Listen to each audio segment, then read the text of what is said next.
Chaque jour, l'athéisme progresse dans le monde, reléguant au second plan les religions qui ont toujours existé. Qu'est-ce qui motive les gens à abandonner leurs croyances? La religion risque-t-elle de s'effondrer? Accrochez-vous, car nous allons révéler quels sont les pays les plus athées du monde et découvrir quels secrets ils renferment. Ceux qui arrivent à la fin vous laisseront sans voix. Alors, c'est parti! Nous commençons notre voyage à la 10e place, la Chine. Environ 50% de sa population se déclare athée, ce qui fait de la Chine l'un des leaders en la matière et lui confère une histoire unique qui a façonné son paysage religieux. Pendant des décennies, le Parti communiste a promu l'athéisme comme élément de son idéologie officielle, restreint les pratiques religieuses et soutenu une société laïque. La révolution culturelle, en particulier, a eu des répercussions profondes en réprimant les religions traditionnelles et en prônant le matérialisme scientifique. Cette période, qui s'est étendue de 1966 à 1976, a entraîné la destruction de temples, la persécution de chefs religieux et une campagne visant à éradiquer les convictions spirituelles contraires aux idéaux communistes. Par ailleurs, le développement économique rapide et l'urbanisation ont contribué à façonner une mentalité davantage tournée vers le progrès et la technologie, laissant moins de place aux croyances religieuses. Les mégapoles chinoises, avec leurs gratte-ciel et leur rythme de vie effréné, symbolisent une modernité qui éclipse souvent les traditions religieuses. Il est toutefois intéressant de noter que, malgré la forte tendance à l'athéisme, certaines pratiques culturelles et traditions spirituelles subsistent dans la vie quotidienne de nombreux Chinois. Des fêtes comme le Nouvel An chinois et la fête de la mi-automne intègrent des éléments spirituels et superstitieux, reflétant la complexité du lien entre laïcité et spiritualité. Le gouvernement chinois a en outre pris des mesures favorisant les sciences et l'éducation laïque, promouvant un programme scolaire qui met l'accent sur la pensée critique et la rationalité. Cette politique a engendré une génération plus sceptique, moins portée sur les croyances religieuses traditionnelles. Néanmoins, dans les zones rurales et au sein de minorités ethniques, les pratiques religieuses et les croyances spirituelles restent plus répandues, révélant ainsi une diversité interne qui remet en question l'image d'une Chine uniformément athée. À la 9e place, nous trouvons le Japon, où environ 40% de la population se considère athée. Le Japon entretient un rapport singulier à la religion. Bien que beaucoup de gens participent à des rituels shintoïstes ou bouddhistes, la pratique religieuse y est souvent perçue comme une tradition culturelle plutôt que comme un acte de foi fervente.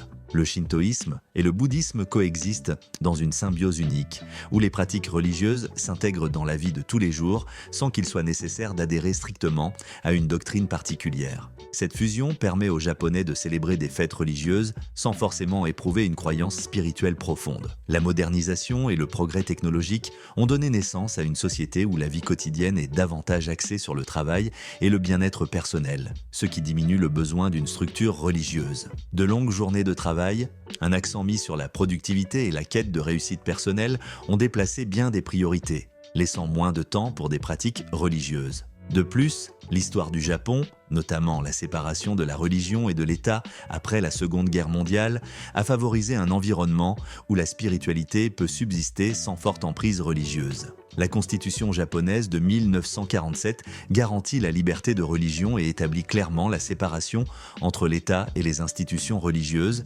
encourageant ainsi une société plus laïque. Cet équilibre entre tradition et modernité permet à une grande partie de la population d'adopter une posture laïque sans pour autant renier ses racines culturelles. Les jeunes générations, en particulier, s'identifient moins aux institutions religieuses formelles et préfèrent souvent une forme de spiritualité plus personnelle et moins institutionnalisée. Par ailleurs, l'accès à l'information et l'influence de cultures étrangères ont introduit de nouvelles perspectives sur la religion et l'athéisme, élargissant le champ des croyances religieuses et des pratiques spirituelles.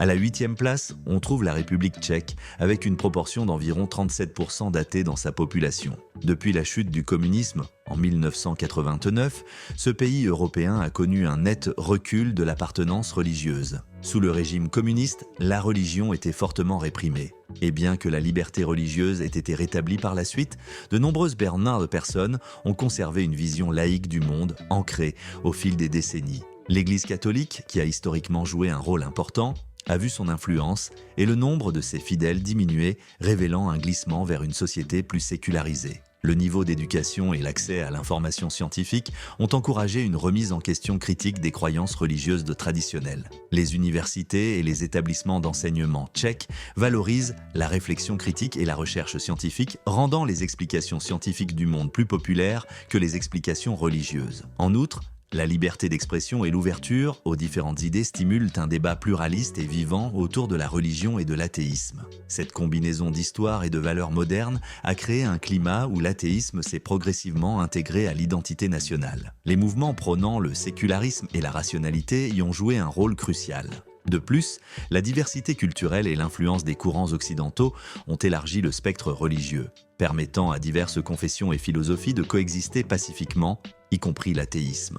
À la 7e place se situe la Suède, où 35% de la population se déclare athée. La Suède est connue pour son niveau de vie élevé, son accent sur l'égalité et son haut niveau d'instruction. Autant de facteurs qui ont contribué à la baisse de l'appartenance religieuse, les gens trouvant dans l'État-providence et les institutions publiques des réponses à des questions existentielles auparavant traitées par la religion. Le système social suédois, basé sur la sécurité sociale, la couverture santé universelle et la gratuité de l'éducation, répond largement aux besoins matériels et sociaux, réduisant la dépendance envers les institutions religieuses pour un soutien émotionnel ou spirituel. De plus, la sécularisation avancée et une culture de la transparence et de la liberté de penser créent un climat où l'athéisme est une option personnelle courante et respectée. Les politiques étatiques même soutiennent la séparation entre l'Église et l'État, limitant l'influence des institutions religieuses sur les décisions publiques et renforçant la confiance dans les organismes laïques et la science comme guide en matière de connaissance et de morale. Par ailleurs, un niveau élevé d'instruction et un accès libre à l'information jouent un rôle clé. Ils permettent aux individus de prendre des décisions éclairées sur leurs convictions et leurs valeurs et de se détourner plus facilement des doctrines religieuses traditionnelles. Les universités suédoises, véritables lieux de réflexion critique et de débats intellectuels, remettent en question les idées religieuses dans une perspective scientifique et philosophique moderne. En outre, l'ouverture culturelle et la diversité des croyances en Suède créent un environnement inclusif où l'athéisme coexiste avec une multitude d'autres perspectives spirituelles et philosophiques. Les mouvements sociaux progressistes, tels que le féminisme et les droits LGBTQ+, ont également contribué à une société plus laïque, en soulignant des valeurs comme l'égalité et l'autonomie individuelle, souvent compatibles avec une vision du monde laïque et rationnel. En somme, ces facteurs ont fait de la Suède l'un des pays les plus athées au monde, où la sécularité fait partie intégrante de l'identité nationale et culturelle. La 6e place revient à la Norvège avec un pourcentage de 33% d'athées. Tout comme ses voisins scandinaves, la Norvège concilie un niveau de vie élevé avec une forte tradition laïque. Bien que l'Église de Norvège ait historiquement joué un rôle important, elle a perdu une partie de ses fidèles, tandis que la société s'est devenue de plus en plus pluraliste et diversifiée. Cette évolution reflète la tendance vers une identité nationale plus inclusive, qui ne se définit plus par une religion unique. La décentralisation de l'Église et l'ouverture à différentes confessions ont permis à diverses perspectives de coexister pacifiquement. Une éducation laïque et la valorisation des droits individuels ont créé une culture où la religion n'est plus considérée comme une nécessité sociale. Les écoles publiques norvégiennes offrent un enseignement laïque qui met l'accent sur la pensée critique et la compréhension scientifique, préparant ainsi les nouvelles générations à évoluer dans une société moderne et technologiquement avancée. Cette approche éducative alimente une plus grande méfiance à l'égard des interprétations religieuses du monde et encourage une vision plus rationnelle fondée sur les preuves. De plus, la mentalité norvégienne, axée sur l'autonomie et la rationalité, incite nombre de gens à adopter un point de vue plus laïque. L'accent mis sur l'autonomie et la responsabilité individuelle diminue le besoin de se tourner vers des institutions religieuses pour un soutien moral ou social. Les politiques inclusives et progressistes, telles que l'égalité des genres et la protection des droits humains, ont également contribué à rendre la société plus ouverte et moins dogmatique. La Norvège, avec son riche patrimoine culturel et son adhésion à la modernité, a trouvé un juste milieu entre le maintien de traditions et l'adoption d'une posture laïque. Des fêtes traditionnelles comme Noël et la fête de la Constitution sont majoritairement célébrées sous un angle culturel plutôt que religieux, témoignant d'une identité nationale qui valorise autant son histoire que son avancée vers la modernité. La coexistence paisible de multiples croyances et l'acceptation de différentes convictions spirituelles ont créé un cadre où l'athéisme est solidement ancré dans l'identité norvégienne, faisant de la Norvège l'un des pays les plus athées au monde. La 5e place est occupée par l'Estonie. avec 32% d'athées. Ce pays est l'un des plus avancés technologiquement d'Europe de l'Est, et cette modernisation s'est accompagnée d'une sécularisation croissante. Après son indépendance de l'Union soviétique en 1991, l'Estonie a rapidement évolué vers une société ouverte et démocratique, où les institutions religieuses ont perdu une grande partie de leur influence.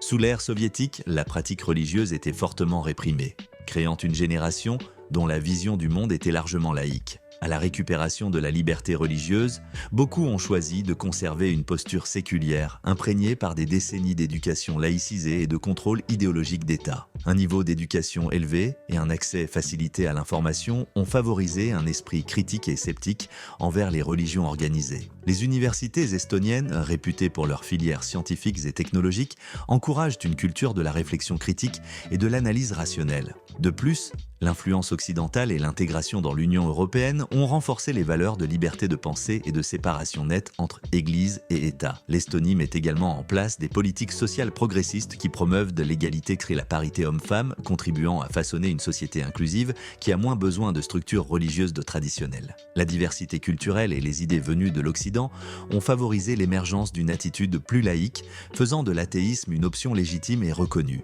Même si la pratique religieuse reste limitée, les fêtes et traditions culturelles d'origine religieuse continuent d'être célébrées, surtout sous un angle culturel plutôt que spirituel. Cela souligne la complexité du lien entre sécularité et patrimoine culturel, où les coutumes traditionnelles subsistent comme partie intégrante de l'identité nationale, sans nécessité de convictions religieuses profondes. Le progrès technologique et la vaste numérisation de l'Estonie ont également permis un accès accru à de multiples sources d'informations et de philosophie, ouvrant la voie à d'autres formes de pensée au-delà des croyances religieuses établies. À la 4e place, nous trouvons le Danemark, avec 30% d'athées. À l'instar d'autres États nordiques, le Danemark connaît une baisse progressive de l'appartenance religieuse.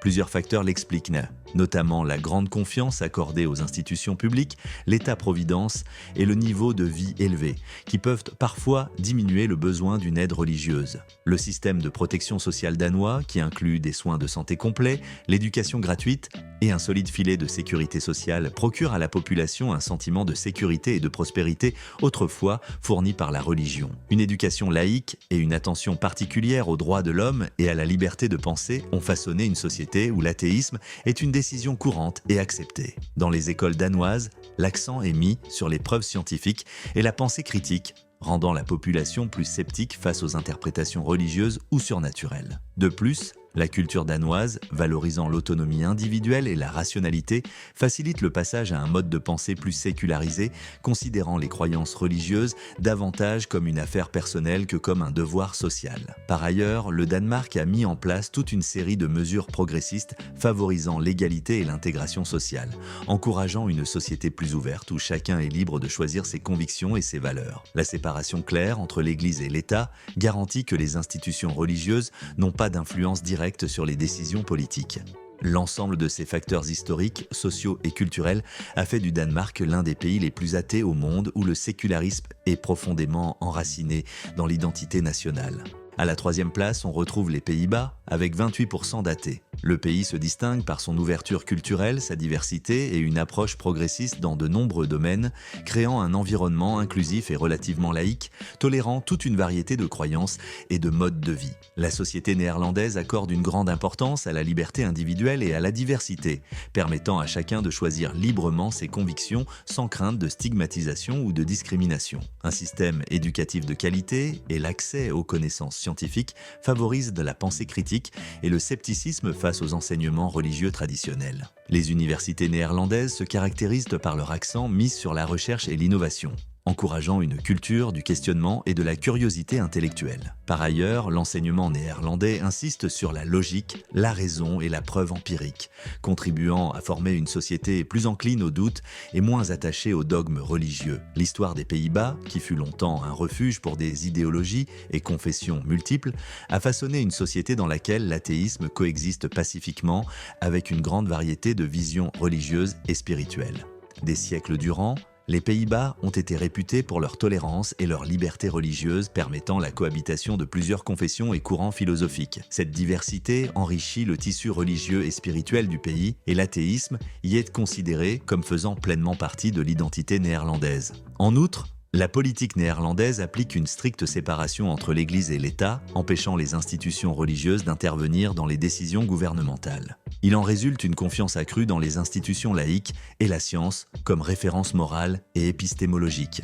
Des mouvements progressistes, comme le féminisme et la défense des droits LGBTQ+, soutiennent également cette évolution vers une société plus laïque, où l'égalité et l'autodétermination individuelle s'accordent avec une vision du monde laïque et rationnelle. À la deuxième place figure la Corée du Sud, avec 27% d'athées. Le pays a connu ces dernières décennies un développement économique et technologique fulgurant qui a profondément modifié son paysage religieux. L'urbanisation massive et la modernisation ont engendré une société plus laïque, où l'effervescence urbaine et la priorité donnée à la carrière laissent moins de temps aux activités religieuses. Des mégapoles comme Séoul et Busan illustrent cette modernité qui favorise l'efficacité, la productivité et le progrès technologique plutôt que les traditions religieuses. De surcroît, la place prépondérante de l'éducation et de la science a généré une attitude critique et sceptique envers les croyances traditionnelles. En Corée du Sud, le système éducatif axé sur la compétition et l'excellence académique favorise une conception du monde rationnel et logique, limitant par là même la propension à adhérer à des explications religieuses ou surnaturelles. Les influences de diverses philosophies et avancées scientifiques, tant à l'échelle nationale qu'internationale, ont élargi les horizons des Sud-Coréens, ce qui encourage une vision plus laïque et fondée sur la preuve. Toutefois, il ne faut pas oublier que les traditions culturelles et les rites religieux continuent de jouer un rôle important dans la vie sociale et familiale, malgré la présence notable d'athées. Des fêtes comme Chuseok et Seolal d'ordre davantage culturel que religieux incluent souvent des éléments spirituels, renvoyant à un riche héritage culturel. Des traditions familiales comme le culte des ancêtres ou certains rites de mariage conservent eux aussi une dimension spirituelle, offrant un contraste intéressant entre sécularisme et héritage culturel. Cette cohabitation entre athéisme et tradition illustre une société complexe, dont l'identité nationale se nourrit à la fois de modernité et de racines historiques. Même si l'adhésion formelle à des religions comme le christianisme et le bouddhisme décline, elles influencent encore les valeurs fondamentales et les relations sociales. Cet équilibre entre sécularité et tradition permet à la Corée du Sud de préserver une identité culturelle tout en poursuivant son évolution vers une société plus moderne et centrée sur la technologie. Enfin, à la première place, on trouve la Finlande avec un impressionnant taux de 25% d'athées. Le pays se distingue par un système d'éducation de haut niveau, une solide protection sociale et une culture valorisant l'indépendance et la pensée critique. Autant d'éléments qui ont profondément favorisé la sécularisation de la société finlandaise. La transparence de l'État et la confiance dans les institutions publiques renforcent l'idée d'une société fondée sur des arguments rationnels et factuels plutôt que sur la foi et les convictions religieuses. Bien que l'Église finlandaise ait été historiquement influente, elle perd aujourd'hui des fidèles car de plus en plus de Finlandais adoptent une posture laïque. Cette baisse découle en partie du fait que la quête d'autonomie et d'indépendance personnelle gagne en importance, des valeurs qui correspondent à une vision du monde laïque et rationnel. Par ailleurs, la législation finlandaise garantit une nette séparation de l'Église et de l'État, empêchant ainsi toute ingérence religieuse dans la politique ou l'éducation. L'histoire de la Finlande, marquée par sa volonté d'indépendance et de résistance aux influences extérieures, a façonné une identité nationale accordant une grande valeur à l'autonomie individuelle et à la raison davantage qu'aux formes religieuses traditionnelles. Au cours du XXe siècle, la Finlande était restée majoritairement en dehors de la sphère des grandes puissances, ce qui lui a permis de développer sa propre culture, centrée sur l'autonomie et la résilience. Ces valeurs influencent la société contemporaine, qui exalte la liberté intellectuelle et la responsabilité personnelle. Le système scolaire finlandais, réputé mondialement pour sa qualité, mise dès le plus jeune âge sur la créativité et la réflexion critique. Les écoles finlandaises encouragent les élèves à remettre en question les idées et à évaluer les preuves, ce qui contribue à une population plus sceptique, moins encline à suivre des doctrines religieuses dogmatiques. En outre, la libre circulation de l'information et l'encouragement de la recherche scientifique confortent la confiance dans les explications rationnelles et empiriques des phénomènes du monde. S'y ajoutent des politiques sociales progressistes prônant l'égalité, l'inclusion et la diversité, ce qui favorise l'ouverture d'esprit et diminue la dépendance vis-à-vis des structures religieuses traditionnelles. Des mouvements sociaux comme le féminisme et la défense des droits humains sont cohérents avec une vision laïque et rationnelle et ont mené la société finlandaise à s'orienter vers une culture où l'athéisme jouit d'une grande reconnaissance.